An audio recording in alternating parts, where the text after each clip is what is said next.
Bedari Kindness Institute hosted a wonderful panel of 4 different leaders who really, they brought it. I mean, they brought wisdom from their tradition. They brought a passion, but also an intellect, asking questions. I heard a lot of new things. I brought a lot of my students here from a sociology religion class. They really enjoyed hearing this. They were, wondering how do the various forms of rationale work for how compassion and kindness and forgiveness are at play. And I think got a good taste of from how they're working in different traditions, which were similar, like sort of coalition building stuff, but also with the distinctions that I think respected the rich integrity of each tradition. So really beautiful to have this at UCLA. I found out about this because I'm a doctoral student here at UCLA, and I was walking home and I passed something that was the sign that was out by the road. And I've been meaning to come to more events like this.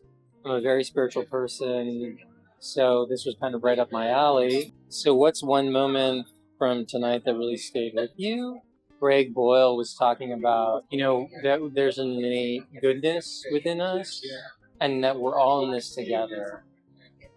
And from that comes an idea of love, but love in action. And that's very different for me because in my background, in my spiritual training, it was much more of a contemplative spirituality, more of a cloistered spirituality. And I've been thinking a lot about, well, what does that mean in the world? So that really struck with me. I'm not a Christian, but that was a really nice way of framing it. I certainly believe what he's saying and have experienced that too. But how would I put that into practice? So I came here as part of my Soc Extra Credit. I had no idea what I was really getting myself into, but it was such a beautiful conversation. I found myself in tears in multiple parts of it because it's just so overwhelming with everything that's going on in the world and feeling so powerless. But just knowing that through love and through connecting myself through that power, it's an endless stream. And hearing from Valarie, she talked about how she placed flowers at the foot of ice agents and her interaction with an ice agent extending his hand, and how she found power through connecting to that message of love. And so was very empowering. I loved the event tonight.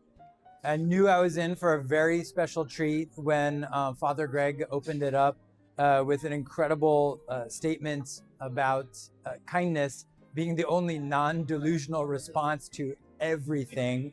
And then every single person on the panel proceeded to just bring tears to my eyes with their beautiful poetry and their persistent, pervasive, universal doses of love and kindness and tolerance. And in terms of what I'll keep, I think learning to see religion as a source of solution rather than a justification for sectarian rivalry and what they called, kind of nationalism. I will take that with me for sure. Especially loved when Valarie talked about the wisdom and the songs that we get from our ancestors and treating those like diamonds and just carrying them to the mountaintop to enrich our life. I just love that. And I can't wait to read her book, which is now signed and autographed and in my bag. I am not personally religious, so I came here not with any particular idea about religion, any attachment to it, and was pleasantly surprised to see that a lot of the points made in this forum were about views that I have personally that were shared upon me by my family and by their families beforehand. And I think ultimately that's a unifying point that we all really should strive for. After I sat down, I turned around and said, "Hi, I'm Wendy," which is just an easy way to say hello to somebody, say your name. And she said, "Did you say your name was Wendy?" And I said, "Yes." She says, "So is mine."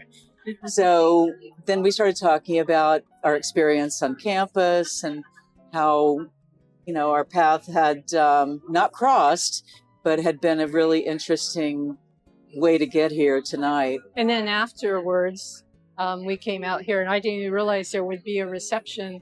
And again, because I'm so shy, I was just planning on going home. But she said, "No, let's go find a drink or something," and just continue the conversation that came out of the panel, which was great. Yeah, and the panel being interdisciplinary and interfaith is another bridge builder for our community when we sorely need to have healing, and the hope that our next generation is going to survive some of the harms that are being done. I always have to speak up when I see injustice towards any group or any people who are called the others, whether it's the young people or the immigrant population or disabled people. That's not helping our society in any way. We have that understanding of the injustices that have been done in our family's history.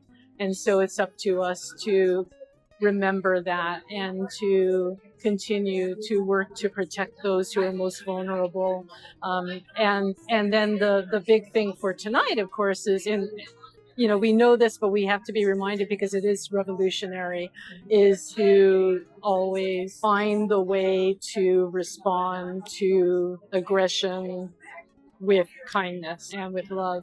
And so that was probably the grist in our discussion is, how do you do that? I was very interested because I'm so, like so many people, disillusioned, very concerned about what's happening in our country, in our city, in the world. Mostly, I kept thinking, do I have that kind of capacity for love? As much as I'd like to find kindness for people that I find are unkind, particularly in our administration right now, how realistic is it for me and for other people when you see this consistent cruelty, the abuse of power, such unkindness?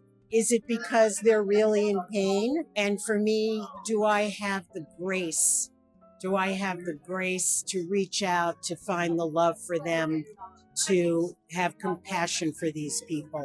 I want to get there, and I'm really thinking about what they said, but I don't know about the reality. I'd like to get there, but that's how I walked away. And at these times, with persecution by the Trump administration, me as a Hispanic, although I speak many languages, it's very fearful for me to be around on the streets nowadays because I am afraid that I'm going to be picked up for who I am and for what I represent.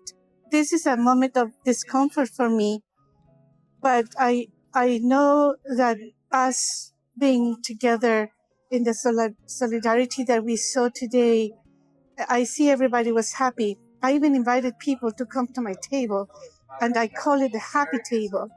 I know they were shocked, but I just needed to be happy because in the last few months, I really haven't been going out of my home because I am afraid. And I am very grateful for this conversation because it has opened some hope for me. And I consider that now I can smile a little bit and go home in peace. Thank you.